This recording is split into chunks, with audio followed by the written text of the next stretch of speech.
Welcome back, everybody. I am here to talk about something that's not Dragon Ball for once. We are here to talk about another ArcSys game that is fucking S tier, and I am super excited for Guilty Gear Strive. For those who do not know, the open beta release date has been announced. It will be February 19th on PS4, PS5. If you digitally pre-order, and I think for those who get like the special edition, you get it like on the 18th. So it is time to lab the absolute fuck out of this game. If you guys aren't already following the stream, you need to be. I'll have the link in the description. We're going to get in there because this is my first ArcSys game. Well, not my first ArcSys game, my first Guilty Gear game. I did try Xrd, Rev 2, but I didn't have anyone to really play with. But one thing that really stuck with me for the time that I did play was that everything felt super free flowing. Super free flowing. So yeah, I wanted to just, when this one comes out, I want to really get in there and really figure out why this fan base is so damn near obsessive. All right, so yeah, let's talk about what we've already have.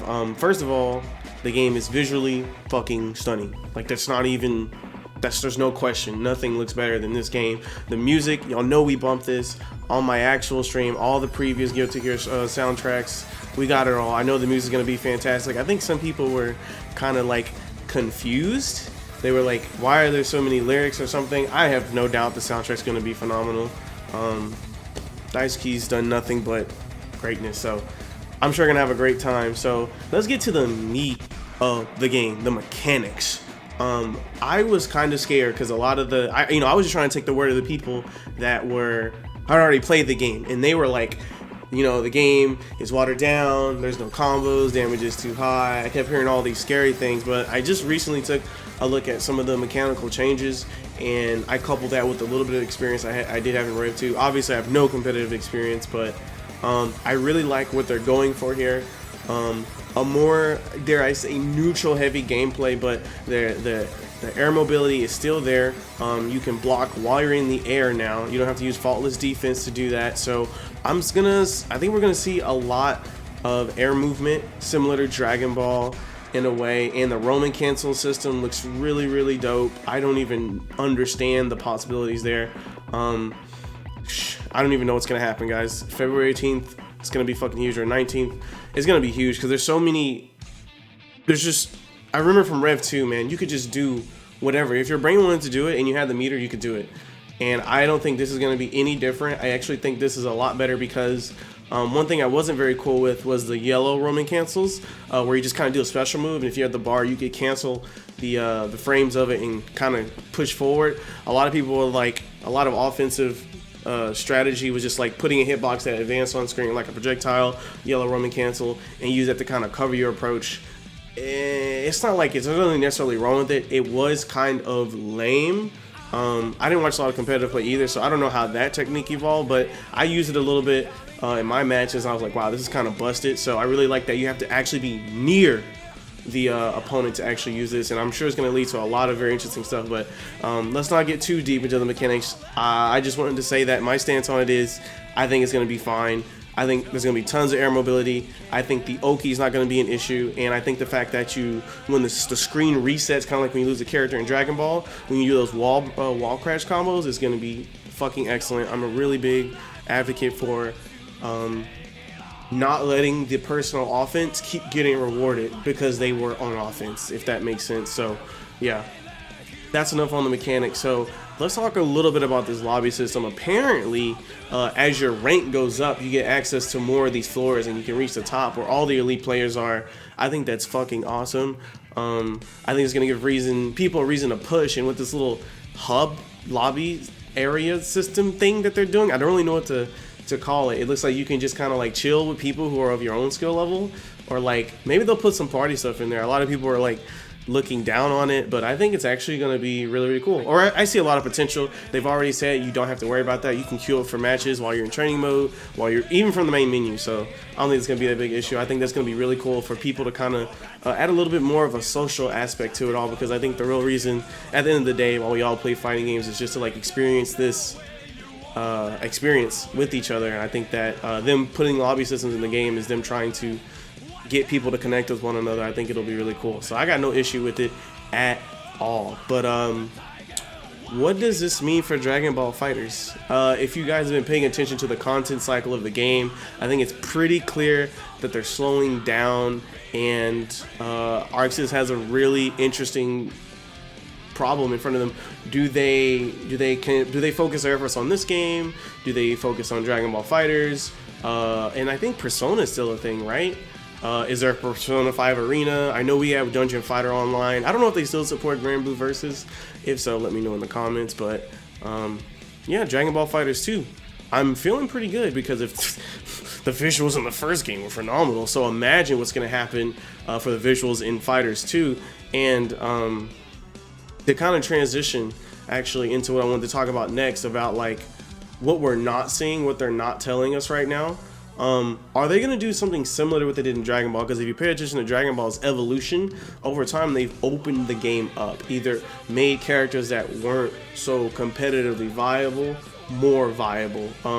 Even opening up more routes for interaction, kind of like I was just thinking, like for Season 3, when you're in Sparking and you super dash from someone's guard, you are zero, but you can't just smash light anymore, which means that Sparking isn't the end-all be-all. And that was kind of the theme of the whole game. Like in Season 1, it was pretty strong, and then Season 2, I think they may have toned it down a bit, but definitely in Season 3, without Limit Break, Sparking just doesn't have that same flair. And so I think what they're going to do with this game is kind of, I guess, go for a long-term route where they open the game up and let the players grow. Not just the veterans, of course, but the newer players too. I think it's going to be really cool, but it's going to be kind of hard to balance that with, you know, Dragon Ball Fighters, Dragon Ball Fighters 2, this dungeon game they're working on. What about Grand Blue? You know, all these different things they're working on, so we'll have to see. But yeah, I do have a couple of concerns. One thing that I haven't seen quite yet, I think the training mode will be phenomenal, but I haven't seen a 2-player training mode. That's something that's missing from Dragon Ball Fighters 1, and I think it'd be super, super good, because as someone who really enjoys getting people into the scene and understanding the language of the game, it's so much easier to kind of get people up to speed when I'm just able to just play with them in training mode. There are workarounds like Parsec, but you know, Mortal Kombat and even other games have this. Mortal Kombat 11, by the way, and other games have this, and I don't see why they don't have this. I don't really understand what's going there.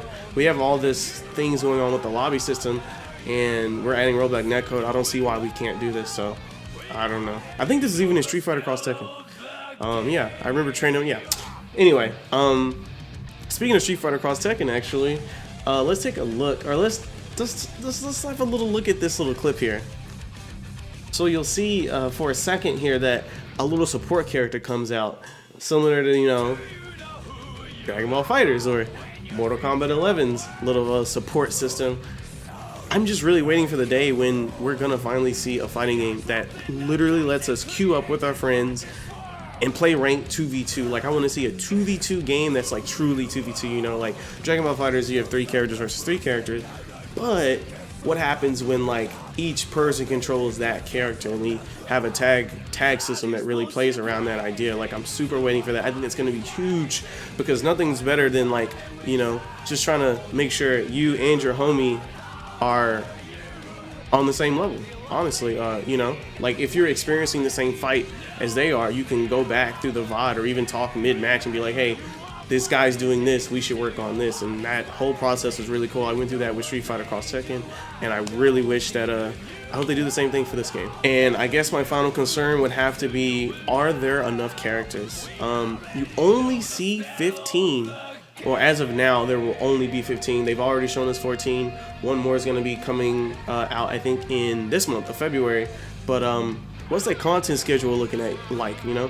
A lot of these other fighting games, they do have their own little content schedules, and I definitely love to see like a roadmap for this game going forward, because as someone who wants to invest in the game, not only as a player but as a content creator, like, I don't want that dry spell that we had in Fighter Season 2 and kind of Season 3 of Fighters as well.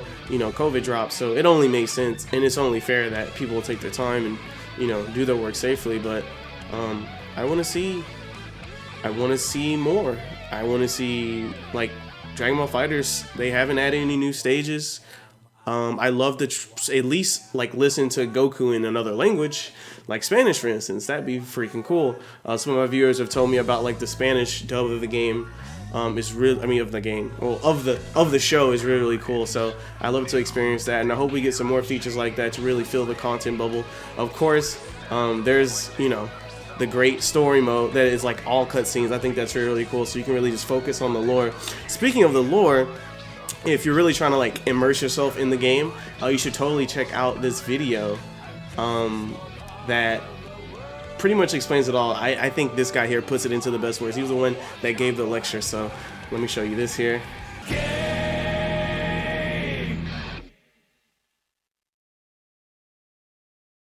In case you weren't aware, during RadCon 3, I did a massive 3-hour breakdown of the basic lore of Guilty Gear in a display of full-on concentrated autism as of yet unheard of, breaking down the basic plot progression of over 300 in-game years of history, leading up to the conditions that caused the story of the first game, all the way up to, at the time, newest entry in the series, Guilty Gear Xrd Rev 2.